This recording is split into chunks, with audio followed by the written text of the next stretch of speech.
What's going on, y'all? Welcome to the Joel Friday TV podcast. I am Joel Friday. Bienvenido. Welcome to the show. It is another Monday. Man, this is my first Monday as a full-time podcast host. Monday through Thursday is my new schedule now. Monday through Thursday, 11 to 12 p.m. Pacific time. I'm here with a son. It's going down. So thank y'all for continuing to tune in and supporting the show. Because guess what? I got another thing. Today is my 50th episode. That's amazing. 50 episodes flew by. It'll be right on. It'll be almost a year next month that I've been doing a podcast. And I'm just learning and growing. And it's just happening.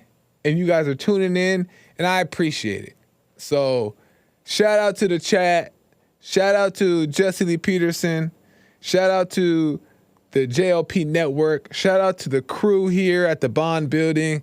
It's just been amazing, and I can't ask for more. I can't complain at all. I'm just grateful, and it's been great, and it's been really fun too. So appreciate that. Just wanted to get that out the way. Do me a favor before we get started. Hit that like button, smack it, lay the smack down on the like button, share and subscribe button. Tell your peoples about the show so we can get the subscribers up and the message out. Do that now. Do it now. Amazing stuff. Topics to be covered. Last Thursday, which was our last show, we talked about the only purpose of marriage. I got a lot of good feedback on that episode. Basically, we got into why people get married and the real true purpose, in my opinion, of the only reasons why we should get married. One is to make babies, but for two is, also for a family and stuff. But the main reasons why human beings get married is because they really have that burning passion, desire. Obviously, that's lustful or emotional needs that they want to be met. So marriage helps meet those needs in the proper and genuine way. So that way you're not having those needs met with a bunch of random people, right? Because you don't want to do that. We don't want to do that, right? We just want one. So we talked about that and we got in some details. If that's confusing, can't explain it now. You got to go back and podcast the last episode. Okay, the only purpose of marriage, episode 49. Today, we're getting into the best thing a man can ever do is, we're going to get into it. It's deep. So make sure you stay and make sure you tell your peoples because we're going to get into that. Also, it is a talk show, so you can call in 888-775-3773, and we can talk about the topics at hand. And whatever else you want to talk about, we can get into it. Amazing stuff. Calls are always good. And do me a favor. If you have a question or comment or you want to support the show, go to buymeacoffee.com/JoelFridayTV. The link is in my description or in the chat box here. Buymeacoffee.com/JoelFridayTV. You can send your question or comments there. And you can just support the show. It's appreciated more than you know. If that's too complicated and you can't figure out how to get to buymeacoffee.com, you can go to the super chat button here in the chat box, and you can donate there as well. And I can read your question or comments live on air. I have some super chats that I'm going to get to that I missed from last week today as well. So if the Lord is willing, I'm going to get to those, and I really do want to because I really do appreciate it. So I will get to that. Amazing stuff. Amazing stuff. Let's get right into it. Okay? So I was just thinking over the weekend and just reflecting a little bit. Church was good. It was a very good church service. Church is always good. What's up, chat? How you guys doing? Joel trying to pull off JLP's mannerisms and speech. It doesn't hit the same way, Joel. Be yourself, bud. That's not my intention. I don't think that's the case. But if you feel that way, then I'm sorry. You don't have to watch. But, you know, I've been watching the man for 7 years, 8 years, 9 years. Maybe not. Has it been that long? About 7 to 9 years. So if I happen to pick up some mannerisms and some words, sorry about it. But I appreciate the honest opinion. But anyway, I was reflecting over the weekend just about, just stuff. And I watched this interview with Cat Williams, kind of going viral right now. I'm sure some of you guys have seen it. Maybe not all of you guys, but an interview with Cat Williams that was very deep, very insightful for me, right? It just made me have a lot more respect for Cat Williams and like his background and how he grew up. And one specific thing that he talked about, it kind of like reminded me of something and like it related to my life. And I wanted to get into it. So in the interview, Cat Williams just kind of talks about how he left, I think he was like 13 or 14. He was on his own. He left home at 13 or 14. And from 14 on, he was on his own. He was homeless for a little while. He was jumping from house to house. He was just trying to like figure out things on his own. And it made me start thinking like, man, that's so interesting because I realized how grounded he was, just how grounded he is in general as a person. And I didn't really know that much about Cat Williams because he doesn't do much interviews. And he's a very grounded person. I don't necessarily agree with everything that, he says, which is fine.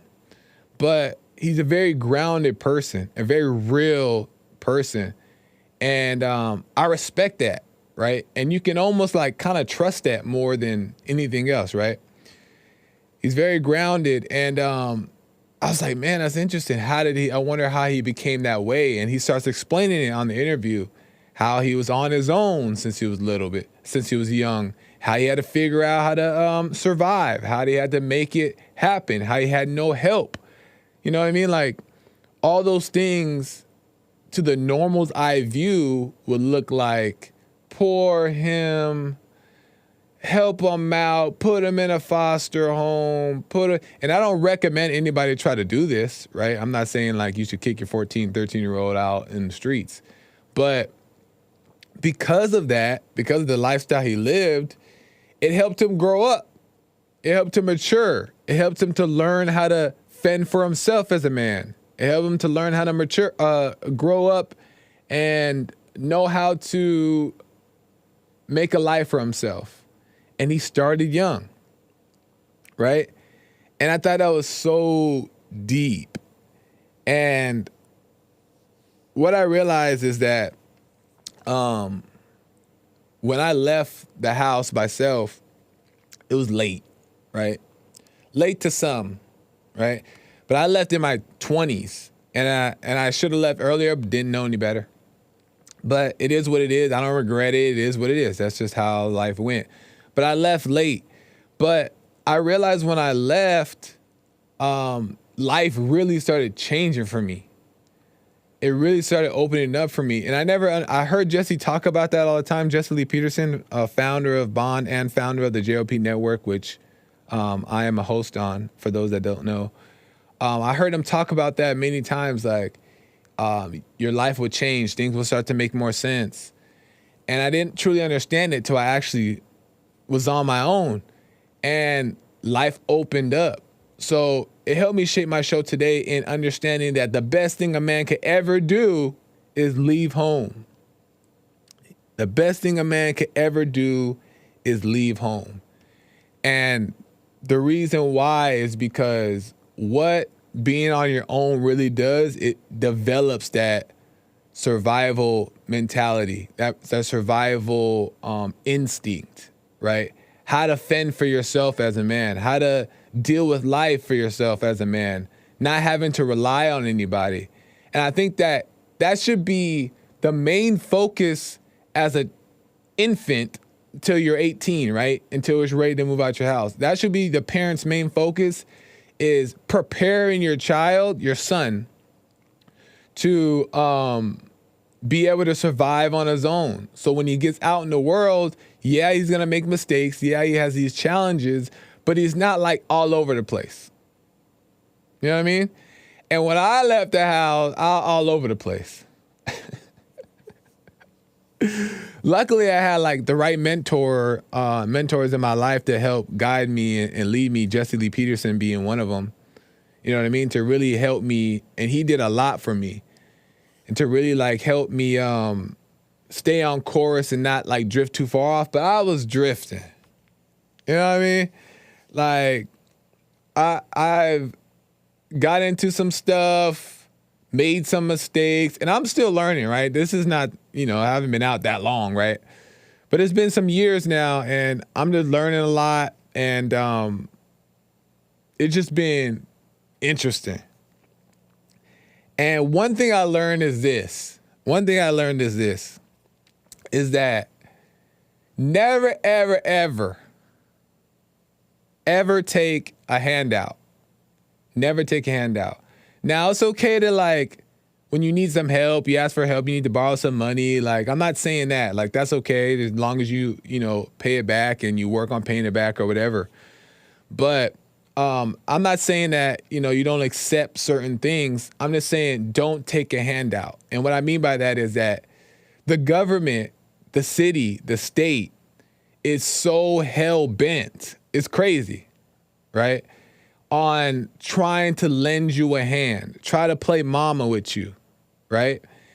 And every program possible, there's a low-income program attached to it, whether it be your house bill, whether it be your phone bill, whether it be, there's all these things attached to it. And sometimes it's necessary. Sometimes it's okay to take the help, right?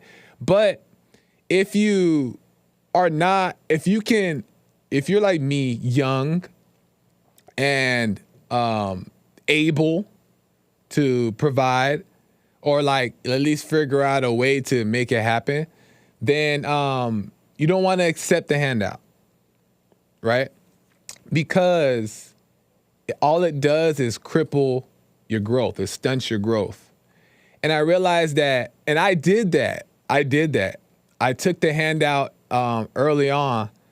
And, man, I got into some mess for it because I'm like, man, this is harder than I expected. I don't want to ask nobody for help like that. And this opportunity, like, I thought it was an opportunity to like get some government assistance here. I'll be fine. And they kept like pushing it in my face too. Like, just do it. Just do it. Just take the help and you'll be fine. And it helped. It did help, but it put me in a bad situation.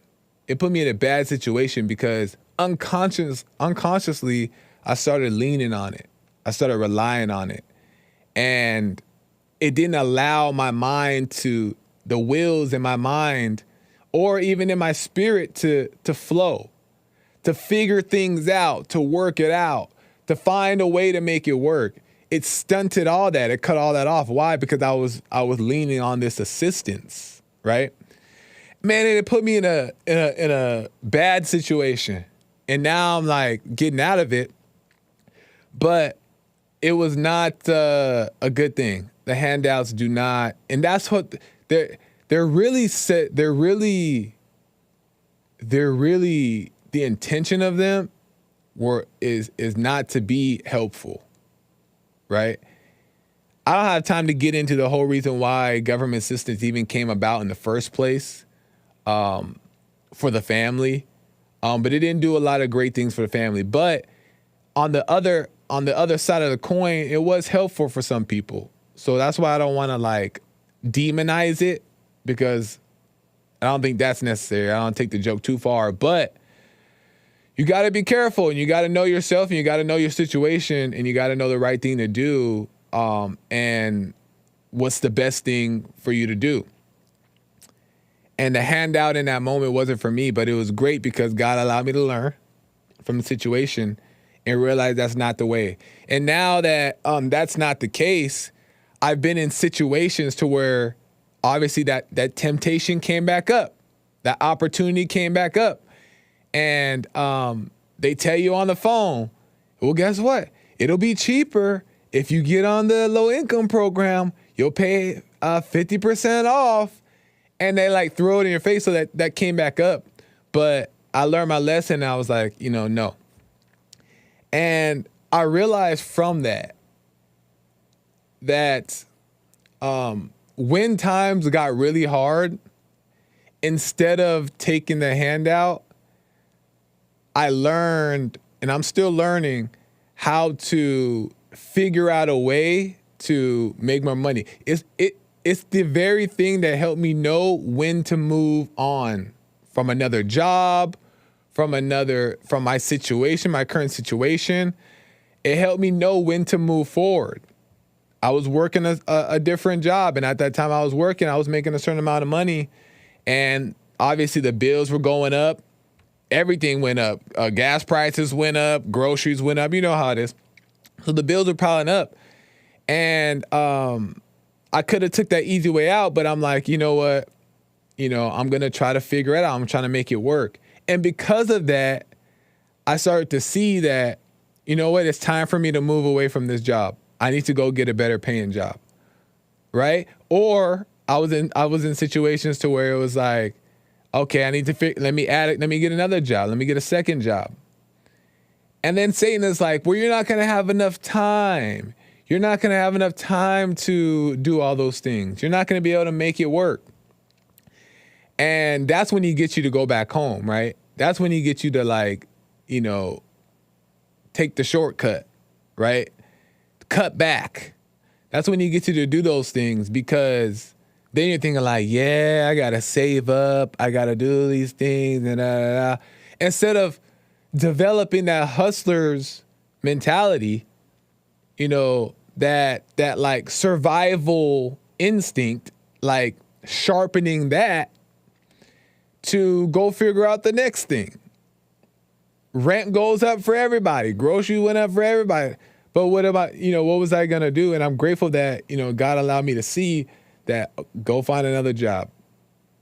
Go find a better job. Add another job. Don't worry about how much time is in the day. Don't worry about all these things. You'll make it work. And it's just been working ever since. So I'm still learning. I'm still making mistakes. It's not, it's not easy. I moved out late, so I missed a lot of lessons. My father wasn't in the home, so I didn't get a lot of life lessons as a man. So I'm learning like a child out here in these streets. But I'm so grateful, because if there's no better feeling than to be on your own. And you can have roommates, is okay too. On your own is on your own, away from your parents, away from the handouts, away from the comfort, right? So it's not necessarily you have to be by yourself, but the point is just to be independent. You know what I mean? And man, it's changed. It's changing so much for me. The way I think, the way I act, my behavior, my maturity, all of that's changed when true responsibility kicks in. And it was the same thing for Cat Williams. That's what drew my attention so much for that interview, is that like, man, he's just so grounded. And that's what life does for you when you find a way, when you figure it out, when you trust God through the process, and you don't take the handout, you don't take the shortcut, you go through it, you deal with it. You become more grounded, you become more solid, so things don't affect you as much because you've been through it, you're going through it. And it was hard for me, y'all. When I tell you, it was so hard for me. It was so hard for me. There was times where I'm like boo-hooing. There's times where I'm wondering like, man, was this the right decision? There's times where, Satan was telling me, just go back home, go back home, go back home. And I didn't want to at all. But I was looking at my wallet. I'm looking at my circumstances. And I'm like, man, but I was so grateful for, where I am being on my own. So grateful for where I live now. So grateful for the things that I have, that I also don't want to give up on that, because I came so far. So God just been leading me and guiding me, like, keep going. And it's just been working out. And I'm grateful to, like, Jesse Lee Peterson for those questions, those tough questions that I needed help with, as far as, like, what do I do? How I do? And he's been there, like, like a father, to help me through those things. So, yeah, I'm just grateful. I'm just grateful to that. And my last point I want to make about it is, the worst thing a parent can do is spoil their children. It's the worst thing. Man, I could boohoo right now in front of this camera. It's the worst thing a parent can do. And parents don't intentionally mean to do it, and they may not understand why they're doing it, but it stunts the child's growth. It destroys their ability to function. And you don't want to do that. And you don't want to do it in a physical sense, but you also don't want to do it in the mental sense, in the spiritual sense, meaning, like, always giving them the answers, trying to teach them at every turn, try to, like, guide them and watch their step and make sure they don't make mistakes, and be afraid and be like a helicopter parent over their life, telling them, no, they can't do that. No, they can't do that. Be careful. That's stunting their growth. That's spoiling them, even if it's not with money, spiritually. You got to learn to let them just live, be, experience. Trust God is taking care of them. You know what I mean? And, yeah, man, that's the worst thing. And kids resent that, and they end up having to overcome that. And it's not an easy thing to overcome at all. So if you're a parent, watch out for that stuff. Don't do that. Let them be independent. Let them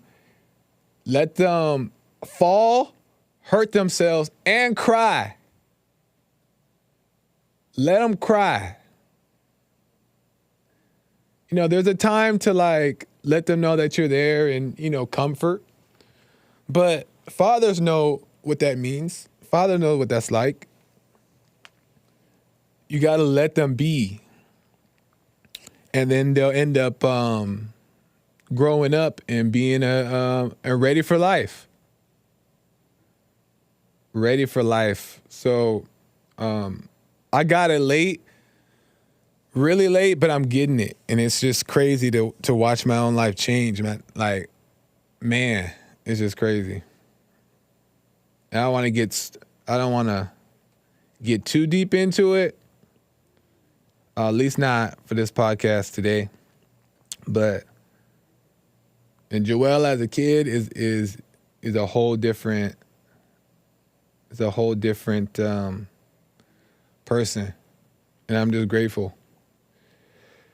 Anyway, you can call in 888-775-3773. I'm going to get to some super chats because I don't want to miss. I do not want to miss it today because I missed them last week. So let me get to some super chats here from last week. Chris says, Jesus said it may be better not to get married when asked by the apostles. New versus Old Testament. We live in the new. I don't quite know what he means by that. I don't know if he's asking me. But it definitely says in the New Testament. I'm not too sure about the Old Testament. But it definitely says in the New Testament that it is better not to marry. But if you're going to burn and you have those desires, marry so you can just have those desires with one person.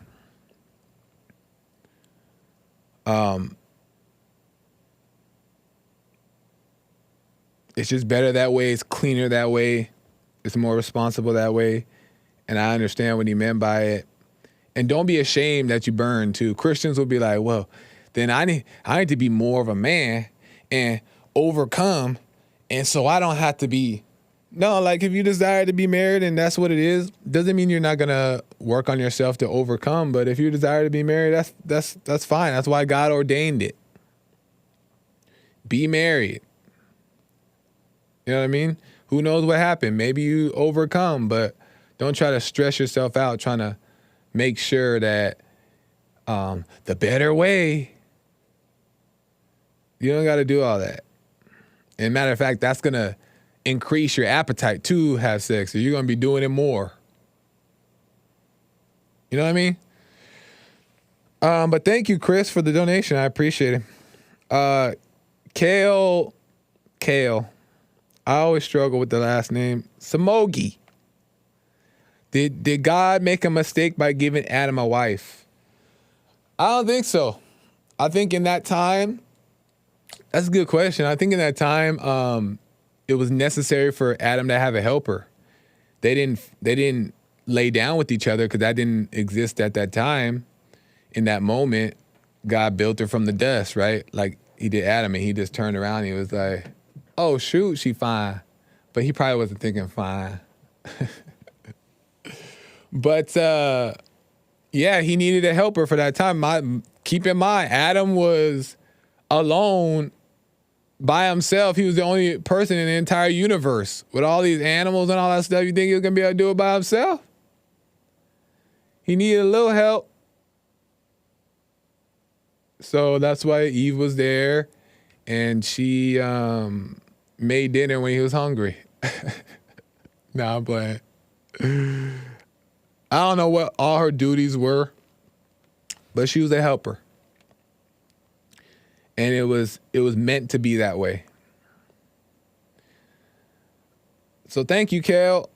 Linya and Chin, women are, whoa. Linya and Chin says, women are not our friends. Only women and children have friends. Men do not. Men only have acquaintances. And marriage is subordination, not partnership. Hassan, you know what that means? I agree with that. Tell me, can you explain? Put yourself on camera if you can, and explain what that means. I don't know what subordination means. Yeah, I agree. I don't think men really do have friends. Like, just like, it makes sense. Like associates or. Oh, okay. Or. No, like connections. Well, what do you mean? Like. Well, I don't quite know what you mean by not having friends. You can be friendly. Like you can be like. I don't know. That's from Lin Yan Chin? Yeah. Nice. Me and him don't agree that much, but on this one, I agree with him. I get what he's saying. So subordinate, not a partnership. Do you know what he means by that? It's a subordination, not a partnership? Oh, yeah, meaning like, well, I know what insubordination is. What is that? Is when you're like, when you're not complying with, oh, okay, I see. With what's going on. Okay. So he basically might be saying that marriage is only to serve the needs that are needed for the marriage, whether it be for the family, the wife just be taking care of the kids, the man needs to be working, or whatever the case is, like just to fulfill the roles, not for any type of connection or relationship type thing. That's what it sounds like. Oh, okay. And if one breaks that, they become an insubordinate to the pack. Oh, okay. So like kind of the. Oh, okay. So like a contract. That's what he's saying. It's basically like. Exactly. It's like, okay, a duty without the feelings and emotions or whatever behind it. Okay, interesting. Let me see. Women are interesting.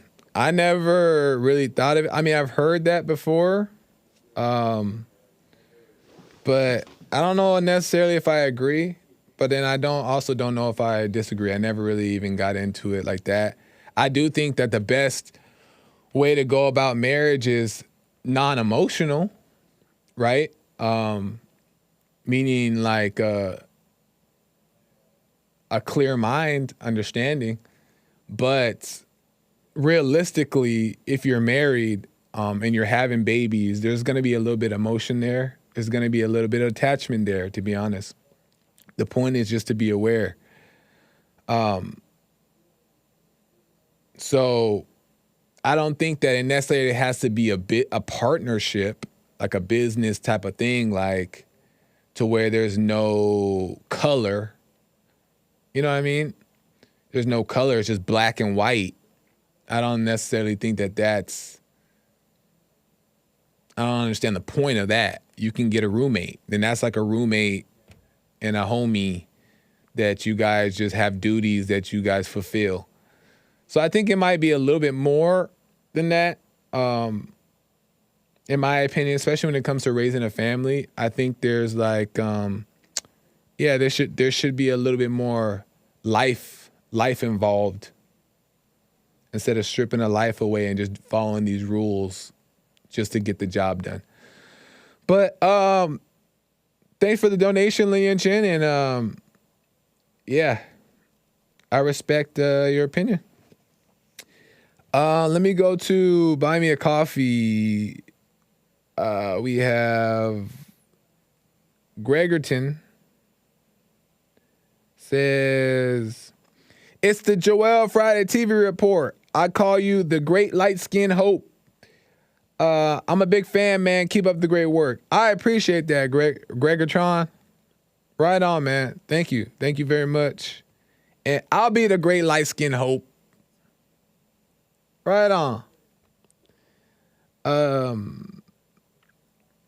Ralph bought 5 donuts. Right on, Ralph. Hey, Joel, Happy New Year. Keep up the great work. Will do, Ralph. Thank you, man, for the generous donations there. I appreciate that. That's amazing. I think I read that one from Sion. I got another one just popping in right now from D. Jabrail, NTP. With the generous donation. Thank you, man. There is roles in marriage. Successful marriage is the one where husband and wife know their roles. So true, so deep. Facts. This is the biggest thing where people think that, where people misunderstand. I wish I could do a whole show on this, but I'll make it quick. Is that nobody is better or worse. Both are equal, but both have different roles. It's just different roles. No position is better than the next. You know what I'm saying? Like, for example, on a football team, the lineman's position is just as important as the wide receiver's position. Because without the lineman, no wide receiver. Without receiver, no lineman, right? And the reason why it's that way, because it's a team effort. But for one, the wide receiver gets the glory, right? Because that's how women look at men. They're like, man, why do they get all these things? Why do they get to be praised? They're just looking at the glory, right? But without the lineman, then there's no team, right? There's just different roles. And if you know your role, if you know God, for one, that's what's most important, because then you know God, you accept your role, you know your role. And when you truly know your role, you're so satisfied and happy with it. You know what I mean? Women also think that men are out here and we just like love to work. We're so grateful that we get to work.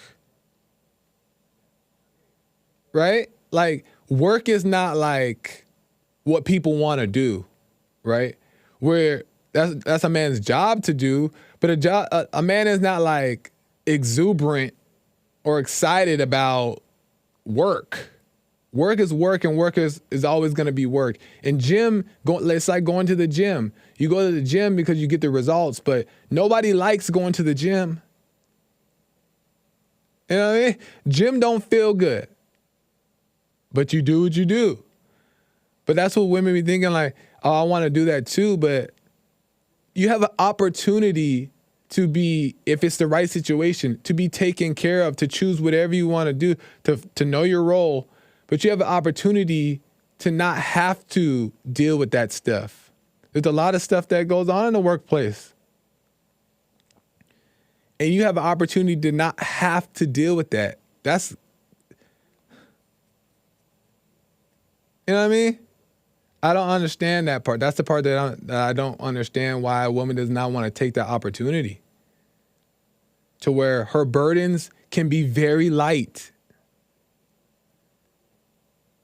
Very light. She don't have to bear the brunt of all these things, but it's because society has taught this glorified life. But I want to be the receiver. He scores all the touchdowns. He gets all the attention. He gets all the love.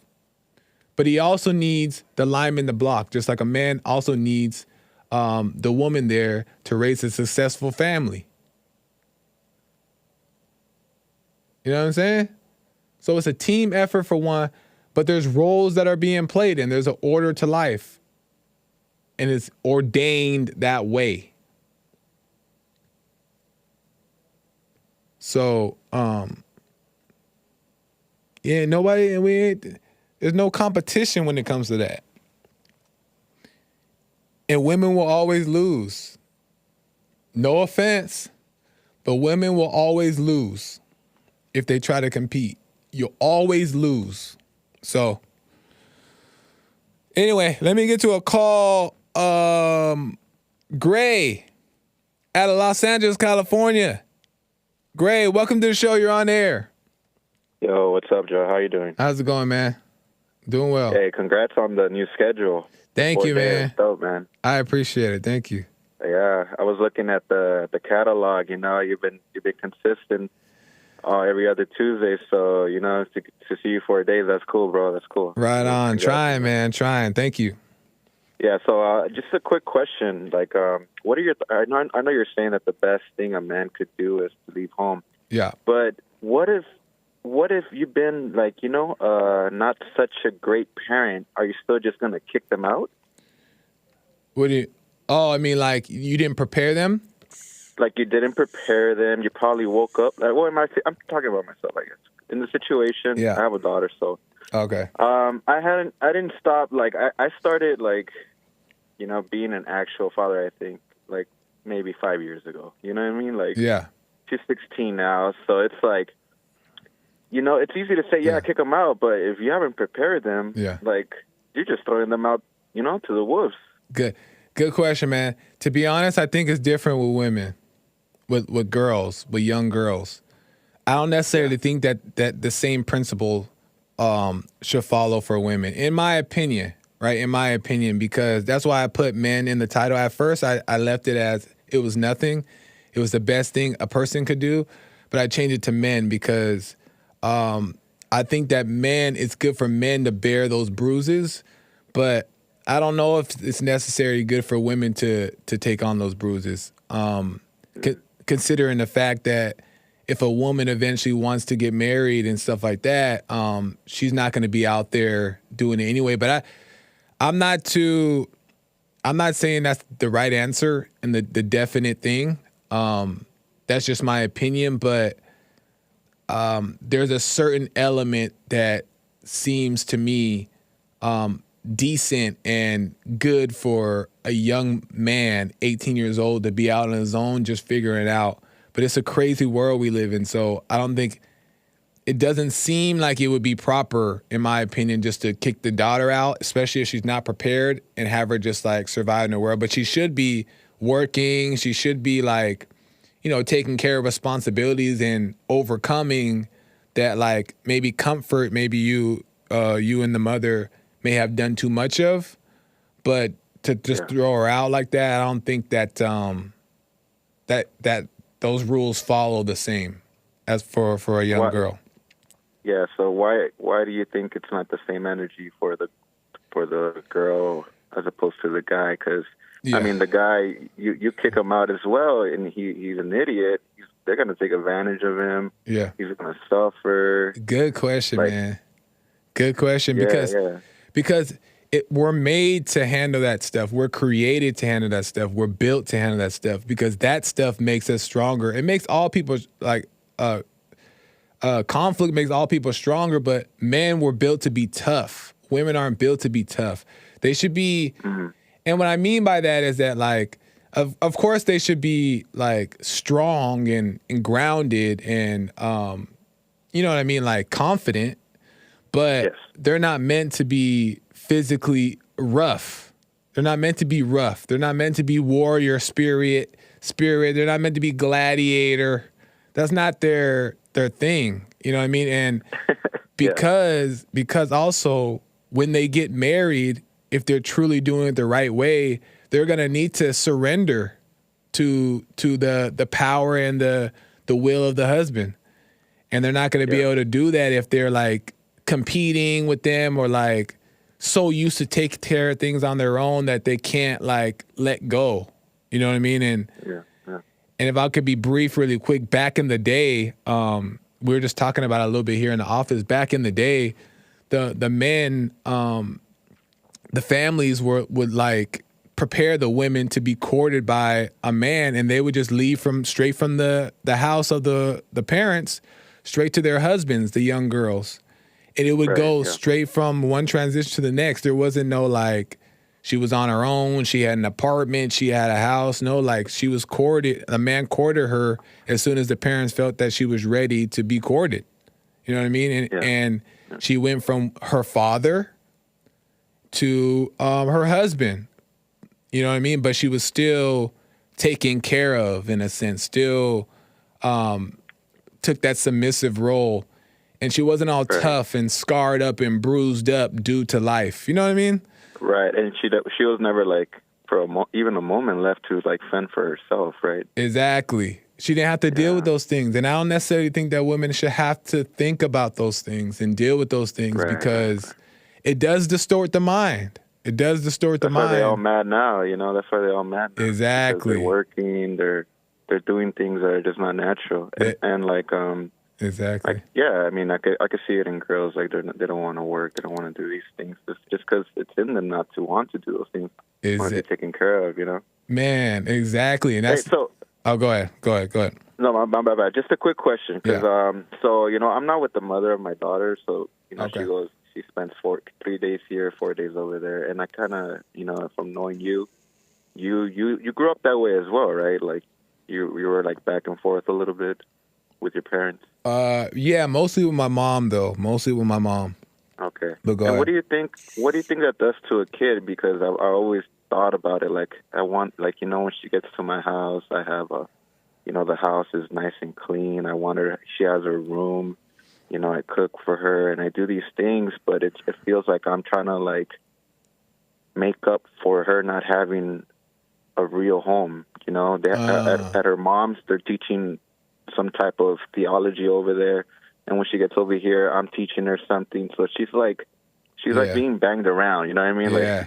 Like one thing over here, another thing over there, and it's just like I'm just wondering like what that's doing to her. Man, I don't think that you have to overcompensate. I think that the overcompensating is where things get confusing, because that's what my mom was trying to do with me. Was like she thought that she should do more because she felt like I needed more, but that just it didn't help me. You know what I mean? It didn't help me.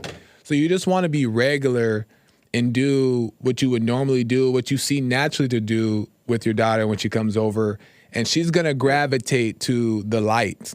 So if her mom is teaching her these things of the darkness and you're just keeping it simple and, you know, being natural, she's gonna gravitate towards you. And she's not going to be worrying about that stuff. And I teach young kids. I teach dance to young kids. So I see a bunch of kids very often who have no fathers and who have fathers that aren't with the mothers, but they still have the fathers in their lives. And there's still a big difference, even though the parents are together, right?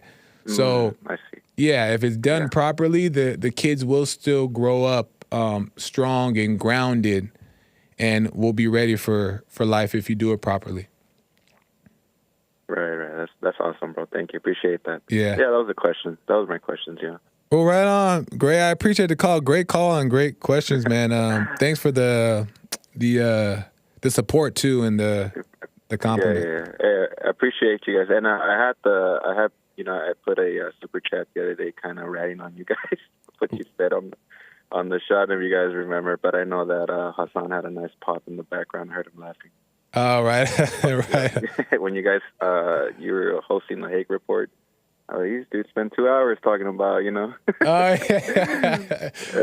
was just messing with you guys. Right on, man. We might have got a little carried away. We might have got carried away, but thank you, man. I appreciate it. About this fight. But yeah. All right, bro. Appreciate you. All right, have a good one. All right, you too. All right, man. Peace. That's funny.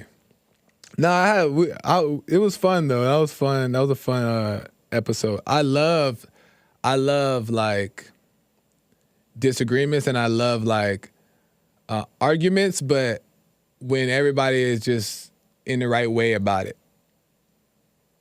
So that's why it was fun. Like we got loud and I'm sure we got like a little carried away and Sean had to be like, all right, we should move on. But I was just having fun and I'm sure Hassan was too. So it was all good. But anyway, what time is it? Great call by Gray.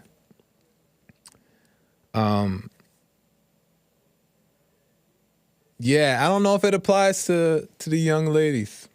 I don't know if it applies to the young ladies. And that's for, if you're a parent, that's for you to like know for yourself too. I just think that there's roles for a reason. And you want to guide men, young men and young women in the way of their roles. You don't want them to have to struggle too much with having to unlearn things. You know what I mean? For the sake of, well, there's no man here. But it's at your discretion, obviously, because there's obviously a lot of us men out here weak. So there's not really a lot of manly men really stepping up to the plate. And these young girls are turning 18, 19, 20, wondering where they at. So some have to end up going out and do their own thing. So it's just an unfortunate time we live in, but you just want to make sure that they're the best you can guided in the way of understanding that their job is not to do the man's job. Even if they have to work, even if they have to go get a little spot by themselves, even if they have to go fend for themselves, at the very least, they should know that their job is not to act like men, be like men, or even try to aspire to do these things because it acts in opposition to the order of life. So I hope that makes sense. But you know what? I'm going to end the show.